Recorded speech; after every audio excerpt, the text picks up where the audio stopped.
మరి ఆ సీట్ తీసేశారే, మల్కాజ్గిరికి ఇచ్చారు కదా అది. అప్పట్లో సికింద్రాబాద్ ఉండేది, హైదరాబాద్ ఉండేది. అడిషనల్గా మల్కాజ్గిరి అని ఒక సీటు పెంచారు అక్కడ. ఆంధ్రాకు ఒక సీటు తగ్గింది.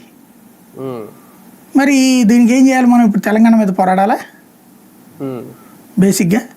కానీ ఆంధ్రాకి కూడా అవసరమే కదా సార్, ఆంధ్రాకి కూడా 3 సీట్లే పెరుగుతాయి అంటున్నారు. అవును కరెక్టే, నీ దగ్గర ఎంత ఉంటే అంత పెరుగుతుంది కానీ ఎక్స్ట్రా కాదు కదా. నాకు తెలిసి అయితే 40 దాకా పెరగాలి. జనాభా ప్రాతిపదికన లెక్కేసుకున్నప్పుడు ఏమైనా తగ్గుతుంది అని చూడాలి ఎంతవరకు అనేది.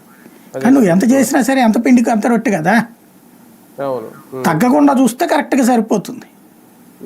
ఖచ్చితంగా నార్త్ ఇండియా ఇంపాక్ట్ ఉంటుంది అప్పుడు. ఇంకా అయితే అప్పుడు ఏమవుతుందంటే ప్రెషరు జాతీయ స్థాయిలో మనం చక్రాలు తిప్పడానికి కుదరదు.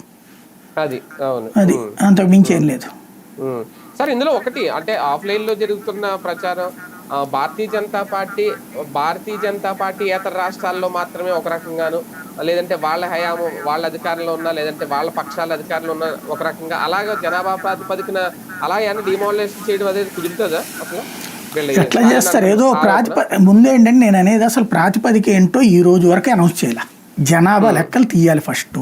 జనాభా లెక్కల తర్వాత వాళ్ళు ఒక ప్రాతిపదికను తేవాలి. అది ప్రజల ముందు చర్చ పెట్టాలి. ఆ తర్వాత అమలు చేయాలి. ఆలు లేదు చూలు లేదు అల్లుడి పేరు సోమలింగం అని ఇంతవరకు అదే జరగనప్పుడు ఇదేదో జరిగిపోతుందో నువ్వు ఎట్ట చెప్తున్నావు అసలు?